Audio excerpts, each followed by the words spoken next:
The Nazi regime lasted from 1933 to 1945 and was undoubtedly one of the most horrific periods of history. To begin to understand Hitler, you've really got to understand that he was the most amazing demagogue. The Nazi Party and its immoral leader instilled one of the most corrupt regimes on the people of Germany and its invisible enemies. However, Adolf Hitler was not working alone. It's the SS men doing not only the exterminations and are notorious for being some of the most evil and deadly troops. He had a circle of some of the most barbaric and evil men alongside him, who helped make the atrocities possible. If there were unpleasant things going on or policies that they didn't like, then somehow that Hitler couldn't know about it, that he wasn't associated with it, it can't have been him. If only the Fuhrer knew, this wouldn't be happening. These are the Nazi fugitives.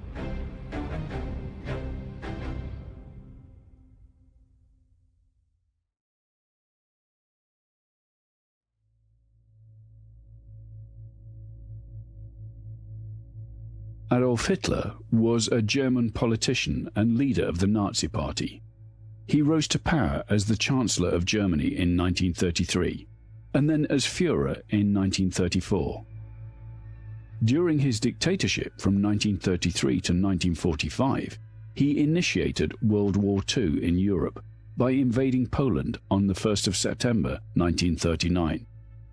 Extremist politics thrives on chaos, poverty, destitution, and want.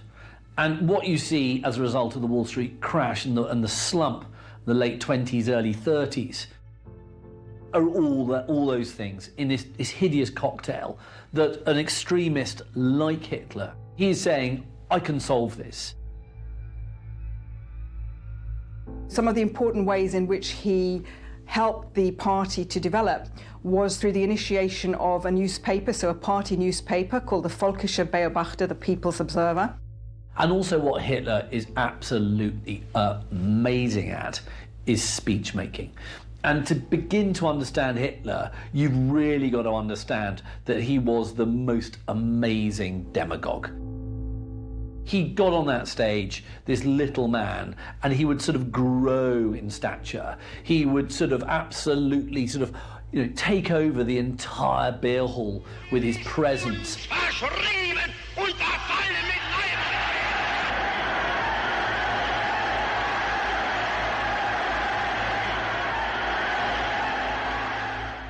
He would shout and he'd get quiet and he would almost enter into a kind of trance.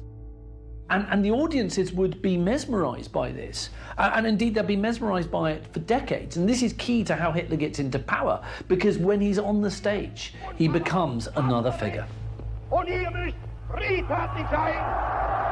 the 30th of January 1933, Hitler was appointed Chancellor of Germany, but of a coalition government. So there were just 3 Nazi posts in that coalition government. It's very tempting to think that when Hitler comes to power in early 1933, that his grip on power is absolutely total. In fact, he has a very uneven, shaky start. He's still quite worried about public opinion. So what he does is a mixture of passing various laws that give him more and more power, like the Enabling Act, that actually makes him immensely powerful. But also, he takes advantage of various events like the Reichstag fire, in which the German Parliament building burns down. Now, it's highly likely, but never proven, whether the Nazis actually burned it down themselves. But certainly, in a sense, it doesn't matter. What happens is that Hitler and the Nazis took advantage of the Reichstag burning down to show that there was a communist plot against what the Nazis described as still being a democratic government.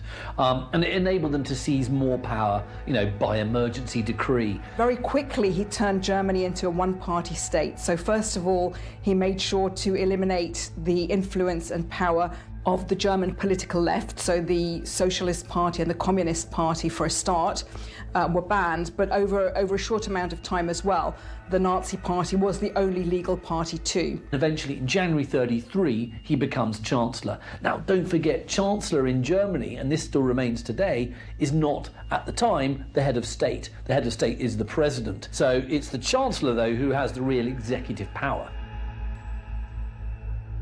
In order to take as much power as he can, he's also going to have to make himself head of state. And that really becomes an opportunity for him when Hindenburg dies, and he's able to take on the role of both president and chancellor and kind of create this new role for himself, and that is the role of Führer, the German word for leader. That is a fascist term, be in no doubt. This is a kind of new form of governance that Germany now has. Other parties are banned. The only party allowed is the Nazi Party. This has become a totalitarian state, and Hitler can say to the German people, you voted for it. It's a con, and it's a con that worked.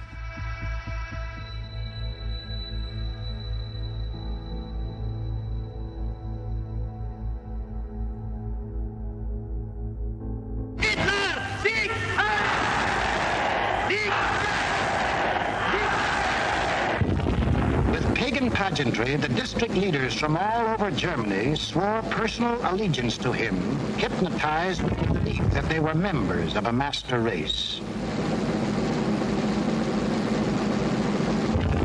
This film will deal with Act One of the Nazi bid for world power, the most fantastic play in all recorded history.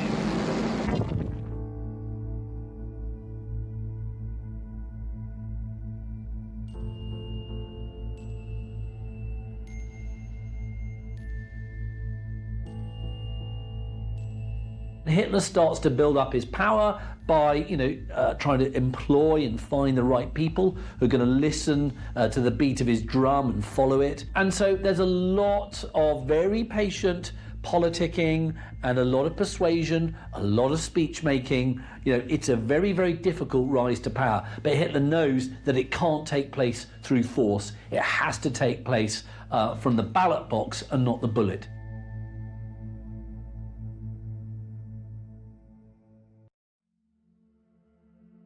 Paul Joseph Goebbels was a German Nazi politician and Reich Minister of Propaganda of Nazi Germany from 1933 to 1945. He was one of Adolf Hitler's closest and most devoted associates. He was known for his skills in public speaking and his deeply virulent anti-Semitism, which was evident in his publicly voiced views. In May 1933, Goebbels arranged the burning of all un-German books at the Opera House in Berlin, indicating that the Nazis were taking control of everything. He gained control of the media entirely, controlling all aspects of the press, radio, theatres, films and television, literature, music and the fine arts. Joseph Goebbels and his wife Magda are seen as the perfect German family to set an example for the German people. Joseph Goebbels joined the Nazi Party quite early on, as did Hitler, and he became very much involved in those early years with helping the party to develop, and in particular with these techniques of propaganda and really getting these messages across to the German nation. Part of the way that he and Hitler did this was to use very short slogans, but to keep repeating them so that everybody knew what the Nazi Party was about. He is married to a very sort of striking blonde woman called Magda. Now, Magda has been married before to a very wealthy German industrialist, but she eventually gets divorced and marries Joseph Goebbels, who was a real Casanova, actually. Even though he was short, club-footed, and not an attractive man, he had a lot of sexual conquests. What you see in the marriage of Joseph Goebbels and Magda is a three-way, not in bed, but emotionally between those two and Adolf Hitler.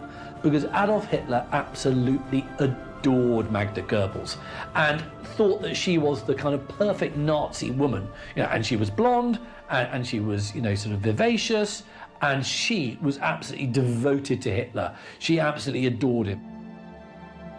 Magda was very good for the Nazi Party, and when Goebbels introduced her to Hitler, Hitler got on very well with her and sort of could see the advantages and encouraged them to get married. Part of the reason for that was that she was very well bred and very refined and elegant. She was the mother of the Reich because she had 6 children.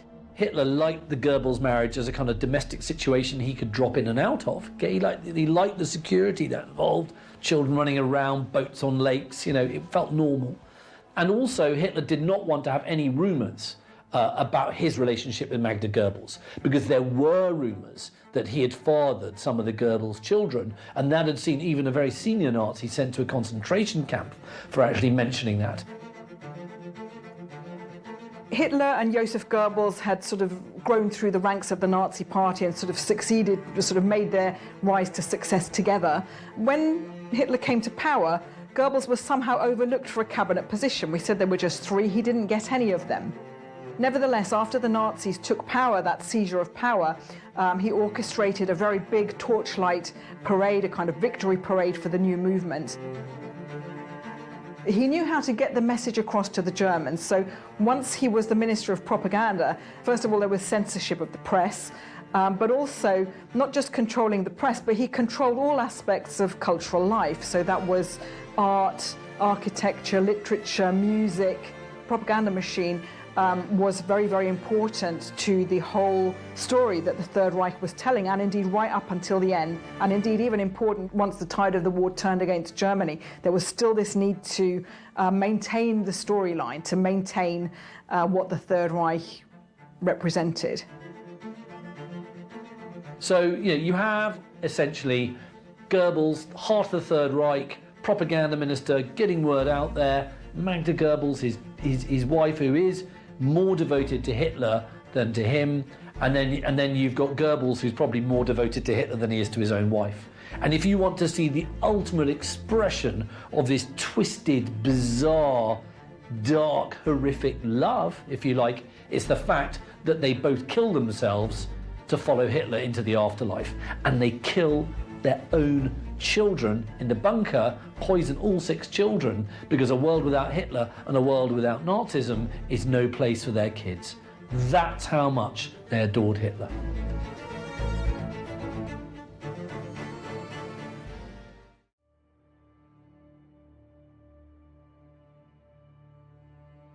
Heinrich Himmler was Reichsführer of the Schutzstaffel and a leading member of the Nazi Party of Germany. Himmler was considered one of the most powerful men in Nazi Germany and a leading architect of the Holocaust. Heinrich Himmler established his force of elite bodyguards for Hitler, the SS. Himmler established the first Nazi concentration camp in Dachau, indicating he had no issue bringing harm to Jews, as he considered them vermin within Germany.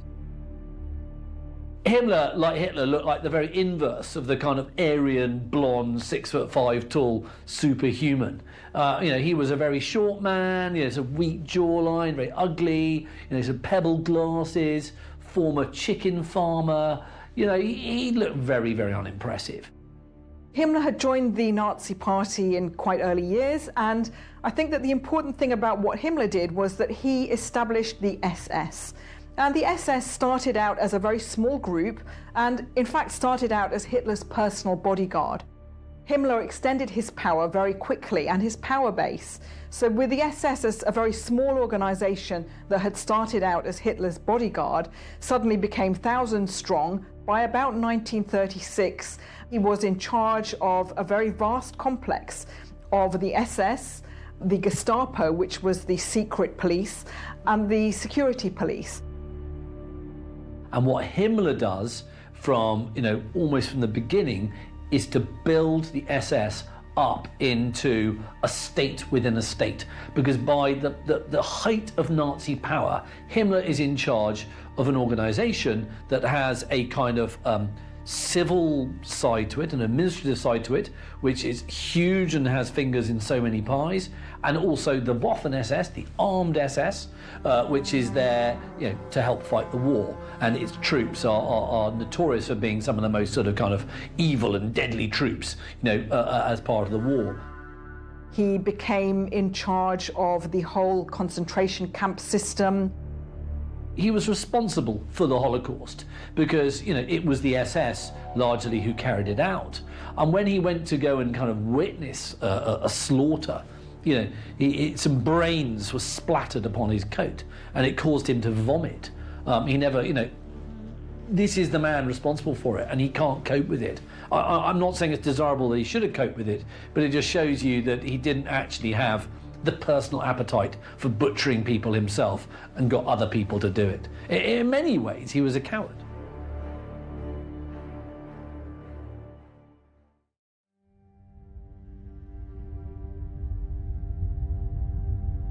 Hermann Wilhelm Goering was a German politician and military leader and later a convicted war criminal.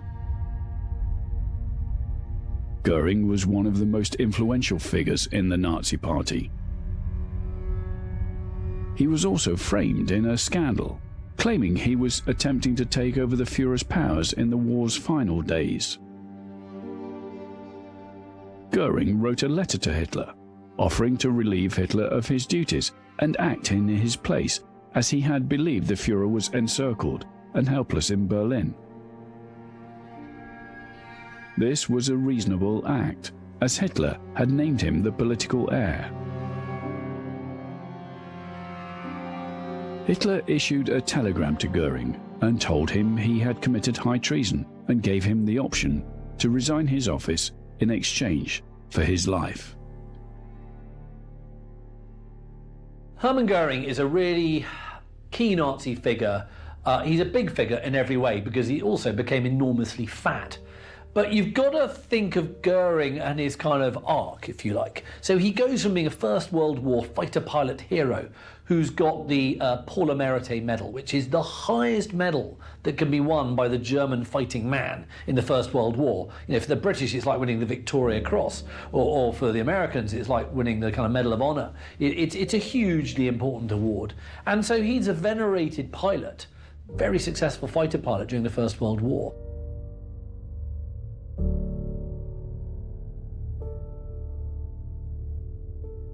And then when he falls in with the Nazis in Munich in the 20s, he's feeling that's giving him a kind of sense of purpose.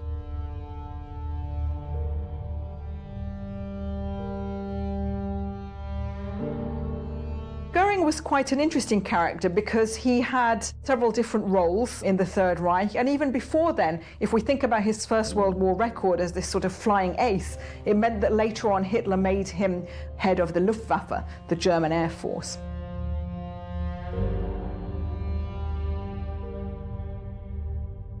The problem is that he's on the famous beer hall putsch in 1923 and he gets shot and wounded.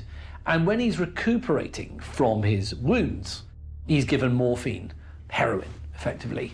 And it's that he becomes addicted to. Goering is addicted to morphine all the way through from the beer hall putsch in 23, for another 23 years until he dies in 1946. It holds him back in many ways, but he is a man who likes the finest things in life. And so when the Nazis do come to power, and that's partly thanks to the fact that Goering is such a capable politician, and because he comes from a pretty well-off background and married to an aristocrat, he to some of the kind of old-school German bigwigs looks like the decent face of Nazism because he's kind of a war hero and quite an old-school figure. So he's absolutely instrumental in helping the Nazis get into power. And he consolidates a lot of power into his own pockets and hands, if you like. So he's in charge of the Prussian police. He's initially in charge of the Gestapo, the secret state police. He's in charge of the 4-year plan, which is an important economic imperative.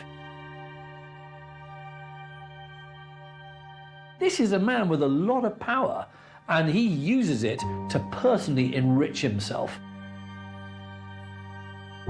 When you look at pictures of Goering throughout the war, you just see this body getting bigger, bigger and bigger, and his uniforms getting more and more ostentatious.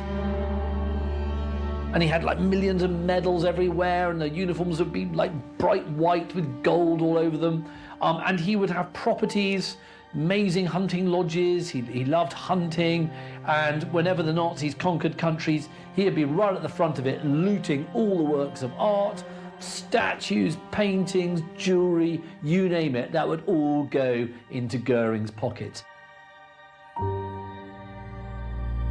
He made himself almost impossibly rich, and he also had vast appetites, not only for morphine, but also for alcohol, for food, you know, for all the finest things in life.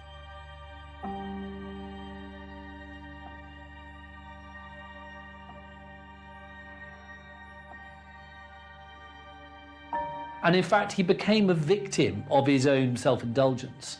And when the Battle of Britain failed, and when the German Air Force was shown to be, you know, inferior to a smaller British Air Force, he started, you know, to be laughed at behind his back. You know, he became this kind of drug-addled, alcoholic whale of a man who other Nazis would laugh at and not take seriously, and saw him as an impediment. By the end of the war, he's this joke figure. And it's at Nuremberg, when he's off the drugs, when he loses weight, his brain suddenly gets sharper again. And of all the Nazis in the dock at Nuremberg, he's the most impressive. And that old flash of intelligence and brilliance that's got him to the top of the Nazi tree is shown once more. And it's Goering who cheats the hangman by committing suicide in his cell in 1946. Does he get the last laugh? In some ways, he does.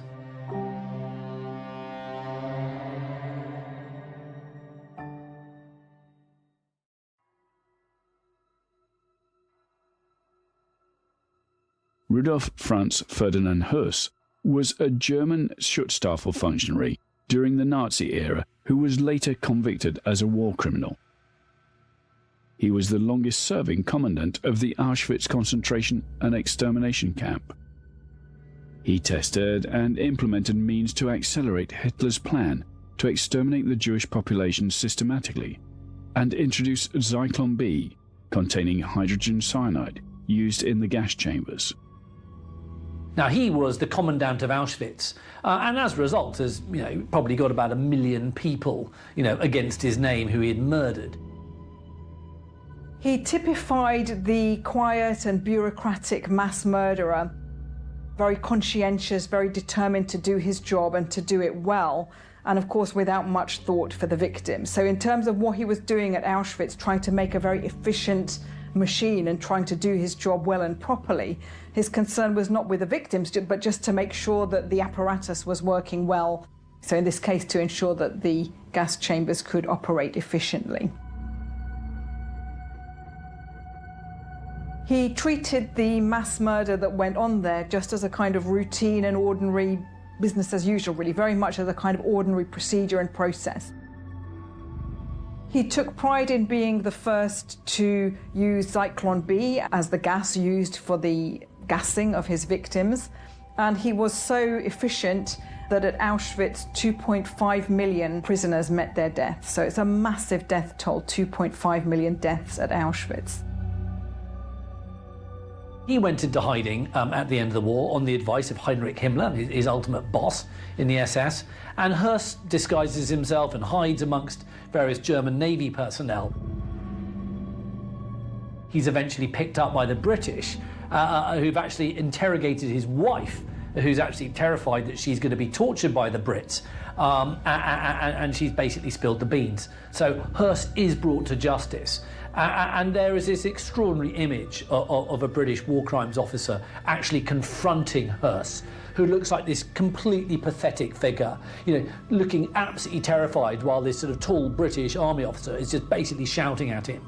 And it shows, you know, basically this man who had power of life and death over millions of people is reduced to this pathetic figure. Now the British hand him over to the Poles, and it's the Poles who actually bring him to justice, and it's the Poles who hang him. We had 2 SS doctors on duty at Auschwitz to examine the incoming transports of prisoners. Prisoners would be marched past one of the doctors who would make spot decisions as they walked by. Those who were fit for work were sent into the camp. Others were sent immediately to the extermination plant. Children of tender years were invariably exterminated, since by reason of their youth they were unable to work. We endeavored to fool them into thinking they were to go through a delousing process.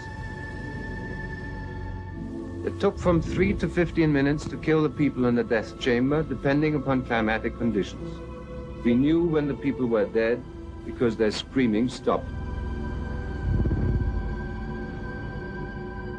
We usually waited about 1/2 hour before we opened the doors and removed the bodies. After the bodies were removed, our special commandos took off the rings and extracted the gold from the teeth of the corpses. He was brought before a Polish military tribunal and he was found guilty and he was executed in April 1947. He was taken back to Auschwitz to outside the house where he and his family had lived, and he was executed there. He was executed there at the place where he had lived and at the place where he had sent millions of people to die during his time as commandant at Auschwitz.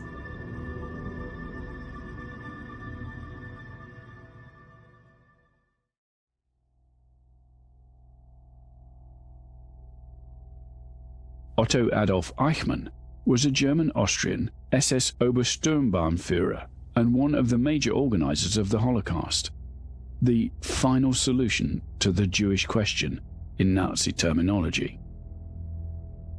Eichmann quickly became known as the world's most wanted Nazi, branded the architect of the final solution to exterminate Jews. He was seen as the mastermind behind the network of death camps that resulted in the murder of approximately 6 million people. He orchestrated the identification, assembly, and transportation of European Jews to Auschwitz, Treblinka, and other death camps in Poland. Adolf Eichmann was in charge of the Office for Jewish Emigration in Vienna, first of all, so he kind of sort of rose to a prominent position after the Anschluss in 1938, and essentially he was responsible for the forced removal or relocation of first Vienna's and then the rest of Austria's Jews, and then of course for the forced removal of all of the European Jews who were under Nazi rule as the years went on.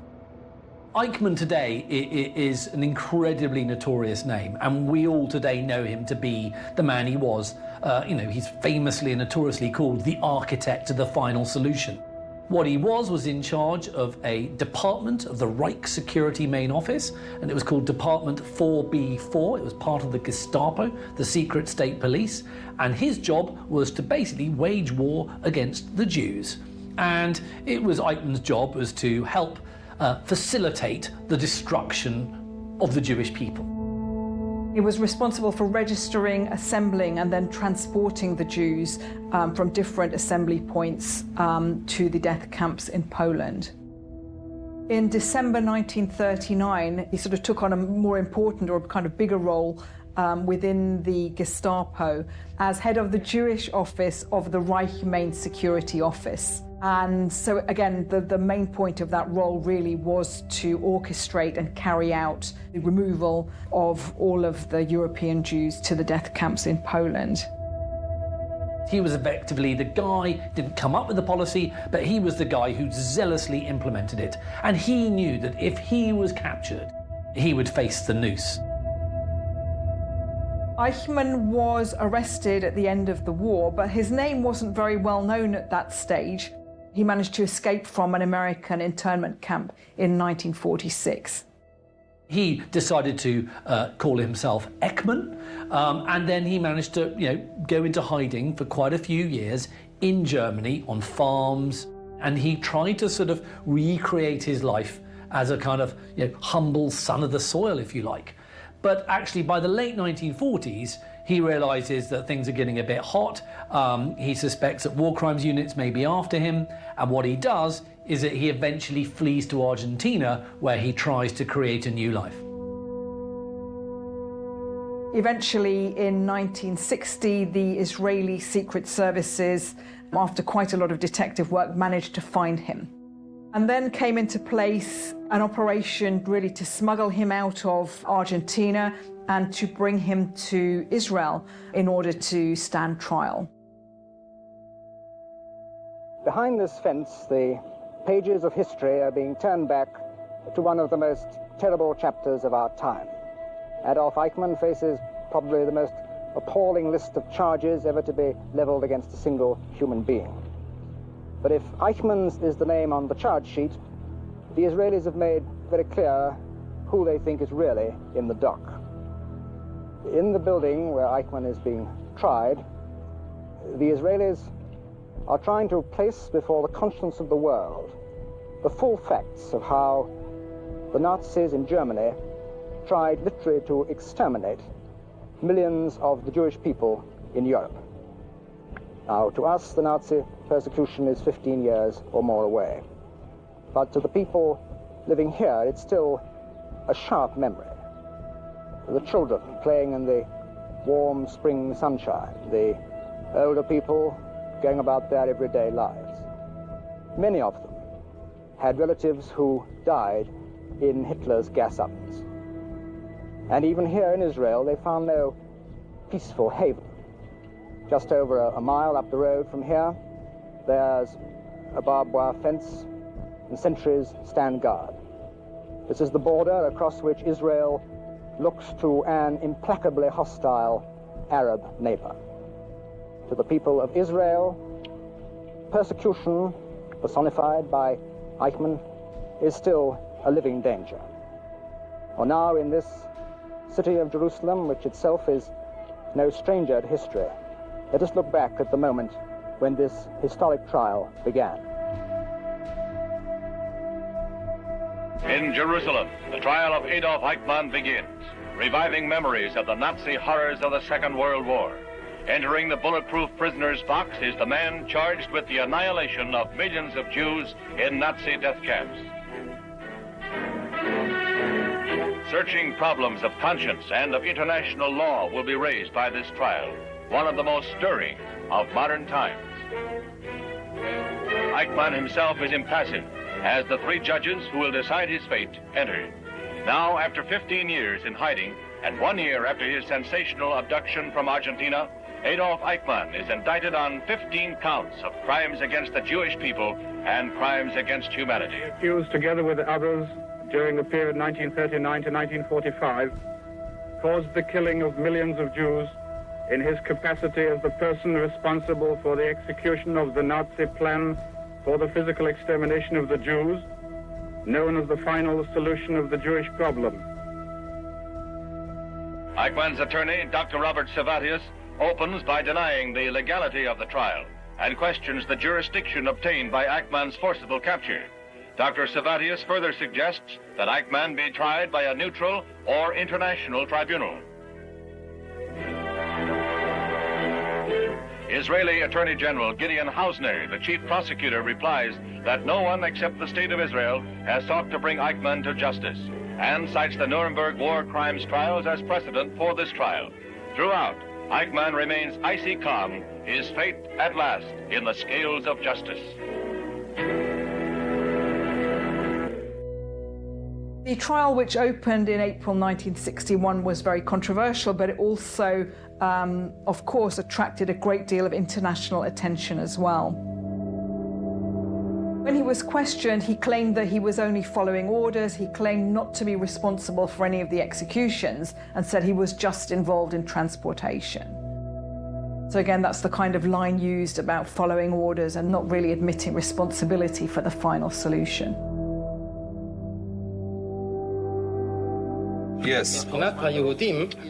With regard to the Jews, my only obligations were those concerned with emigration, and this transpires from the official designation of the department, which was called emigration and evacuation.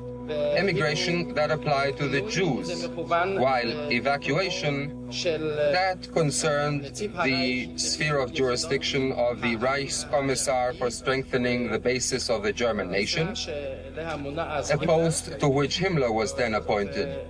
And this concerned the evacuation of the newly annexed areas in the east, which were annexed to the Reich. And as Hitler and Himmler had ordered at that time, these areas had to be evacuated of Jews and other foreign nationalities. And my connection with this was strictly from the point of view of timetables and technical transport problems. Im Einzelnen ist mir diese Sache heute nicht mehr gegenwärtig, Herr Präsident, aber ich weiß, dass die Herren beisammengesessen sind und haben hier eben in sehr unverblümten Worten, nicht in den Worten, wie ich sie dann ins Protokoll geben musste, sondern in sehr unverblümten Worten die Sache genannt, wie sie eben, ohne sie zu umschreiben. I do not remember it in detail, Your Honor. I do not remember the circumstances of this conversation, but I do know that these gentlemen were standing together or sitting together and were discussing this subject quite bluntly, quite differently from the language which I had to use later in the record. During the conversation, they minced no words about it at all. Wenn ich nicht wüsste, dass ich mir damals gesagt hätte, schau, der Stuckart, den man immer als einen sehr genauen und sehr heiklen Gesetzesonkel betrachtete. Und da hier war eben der Ton und die ganzen Formulierungen waren hier sehr unparagraphenmäßig gewesen. Mhm. Das ist das Einzige, möchte ich sagen, das mir noch effektiv halb im Gedächtnis haften geblieben ist.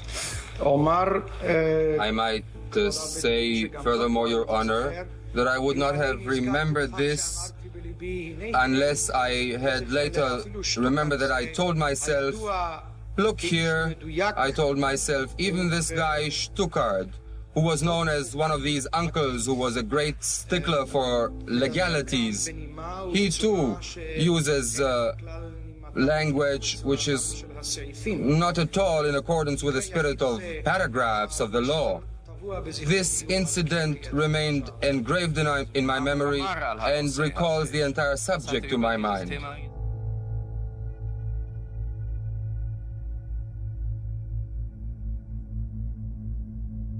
Eichmann was sentenced to death in December 1961 and he was executed in May 1962.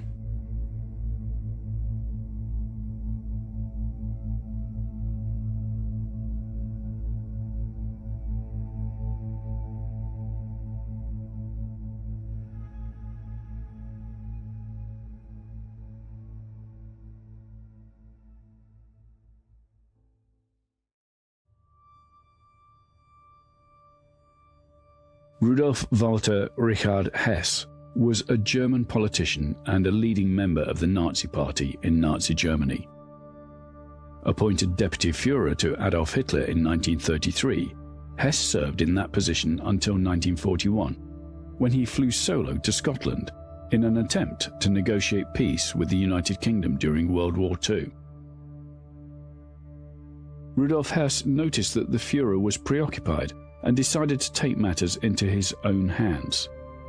He decided to end the continuing military struggle between Germany and the Allies using a peace pact. He secretly flies solo over Britain and lands in Scotland by parachute, hoping to speak with one of the highly placed British figures. He intended to offer respect for the integrity of the British Empire, for Germany to have a free hand in Europe and the return of German colonies. Of course, as soon as he was found out to be a Nazi, he was arrested and treated as a prisoner of war, held in a British prison until the war's end. Once Hitler hears of his plan and capture in Britain, he declares Hess has committed treason, and the Nazis reject him. Rudolf Hess was a very troubled man in many ways, and you only have to look at his somewhat uneven expressions whenever he's captured on film. He's got his very sort of thick brows, and he looks like he's puzzling about the world in general. He was a very sort of troubled man, And he was devoted to Hitler from the very early days. And it was Hess who was in Landsberg prison after the failed beer hall putsch in 1923. And it was Hess who was by kind of Hitler's side, all the way through those sort of kind of very dark years. As Hitler gains more power, Hitler is loyal to Hess because Hess has been loyal to him. And he makes him deputy Führer. But it's clear that as the Nazi Party has come to power and its popularity and its ability to draw on talent has increased, it's basically shown up Hess to be the kind of real second or third rater that he actually is. He's not really a very impressive figure. What does he offer, the Nazi regime now to control? He doesn't have any great personal charisma that's going to draw people in. He doesn't really have any particular kind of administrative skills. He doesn't, what he is just loyal. He's kind of totally out of his depth by the time Hitler comes into power. His usefulness is no longer there. And he's really basically very much sidelined by the outbreak of war. And it makes him very desperate to curry favour with Hitler. And so he carries out this absolutely extraordinary mission, takes off from a Messerschmitt 110 in Augsburg and flies to Scotland, obviously, where he parachutes out to land on the land of the Duke of Hamilton, who he thinks is a friend of his. And he says, I'm here to basically, forge a peace deal that, if you allow Nazi Germany to have a free hand in Europe, we'll allow the British Empire and British colonies a free hand, and for Britain to maintain her influence all over the world. And of course, this is just complete nonsense. Churchill by this stage is in no mood to start listening to what is clearly a semi-deranged individual. And he just remains in prison, locked up until the end of the war, and then he's put on trial at Nuremberg. And by then, he's gone mad. He seems very kind of withdrawn, troubled, and he is sentenced at Nuremberg, but he's not sentenced to death, and he actually lives in Spandau prison until his death many decades later as this very kind of cryptic, enigmatic figure.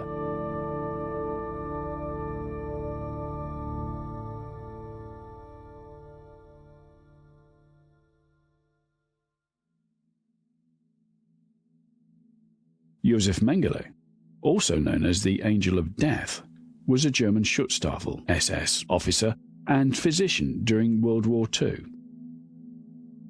He is mainly remembered for his actions at the Auschwitz concentration camp, where he performed deadly experiments on prisoners. He was a member of the team of doctors who selected victims to be killed in the gas chambers, and was one of the doctors who administered the gas. A doctor, nicknamed the Angel of Death, conducted macabre experiments on the prisoners at the Auschwitz death camp. He started as an SS officer, was sent at the start of World War II to the Eastern Front to repel the Soviets, and received an Iron Cross for his bravery. After being wounded and cleared unfit for active duty, he was assigned to Auschwitz and used prisoners as guinea pigs, particularly women, twins, and the disabled, and tortured and killed children with his medical experiments. After being wounded and cleared unfit for active duty, he was assigned to Auschwitz and used prisoners as guinea pigs, particularly women, twins, and people with disabilities, and tortured and killed children with his medical experiments. It was Mengele's job to be one of those who selected which prisoners were to go straight to the gas chambers when they arrived by train at Auschwitz, and which prisoners should be allowed to go and work for a few months until they worked themselves, or for a few weeks until they worked themselves to death. But what he also did with his medical hat on was to experiment on twins. He was absolutely fascinated by twins from a kind of anthropological level, from a medical level. And what medics like with twins is that you have two people who are identical, and if you can compare and contrast what happens to them medically. Now, ethically, you can't, in most normal societies, introduce one twin to some disease and the other one not to receive it and then to see how they do. You could do that in Auschwitz because Mengele had all these live human guinea pigs. But medical experiments took place at a number of the concentration camps across Germany, including Dachau, Buchenwald, Sachsenhausen, Natzweiler and Ravensbrück. We arrived at Auschwitz, and there was some Jewish people came up the train. He said to us, whatever we do, don't say that we are sick.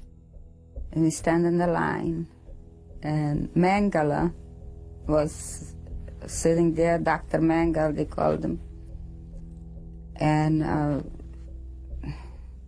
left, right, they announced every young woman should take the baby, give the children to the elderly, to the mothers, to the elderly people. Then when we came in the line, Mengele, he said on Germany, he talked to us if we are healthy, we are sick, or something is hurting us. He talked so nice, so soft, things.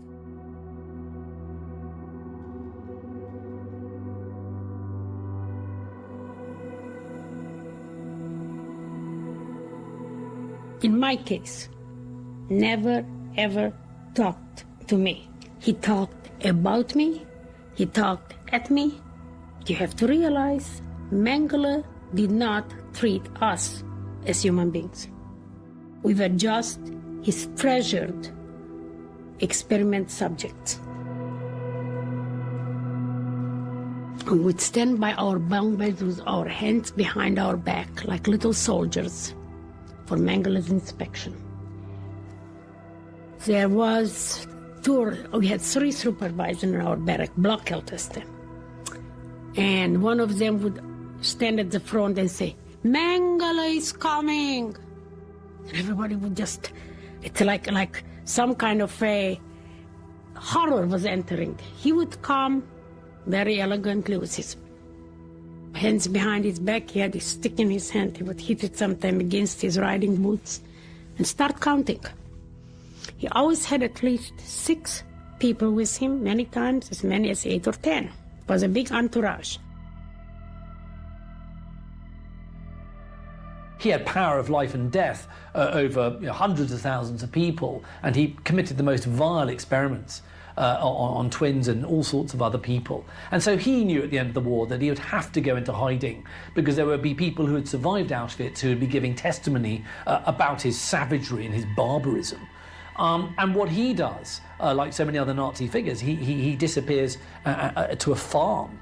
And where he ends up working, along with sort of normal farm labourers. But it's clear he's a much more intellectual figure than those around him. They all know that he's, got something to hide.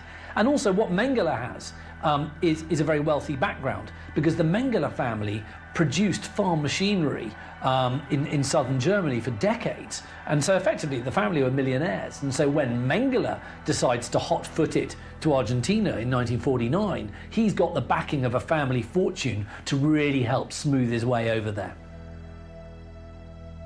What's really chilling about Mengele is that throughout the rest of his life, he always would justify what he had done in Auschwitz. He had always thought he had done the morally correct thing. He would see his work on the selection ramps, for starters, saying to people, well, you're going to live and you're going to die. We see that as sending people to their deaths. Mengele saw that as sending people to their continued life, because he had this attitude that everybody there was going to die anyway. So in fact, he was, kind of delaying their deaths. He was being the nice guy.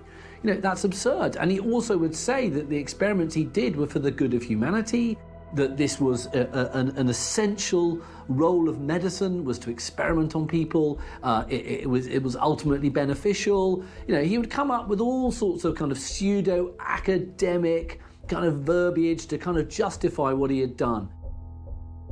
it took a long time for the German people to really come to terms with what had been done in their name. I think a lot of German people throughout the war had more than an inkling, but I don't think they knew the extent of the savagery of what went on, behind those miles upon miles of barbed wire and inside those huts and inside those chambers of death, effectively. And I think that when it was finally revealed to them and when, justice started being done, I think any reasonable German started realising that actually, yes, there should be some form of retribution. But I think also there was also a feeling, not just in Germany, but also amongst the Allies, that you couldn't spend decade upon decade carrying out tens of thousands of manhunts for all these people.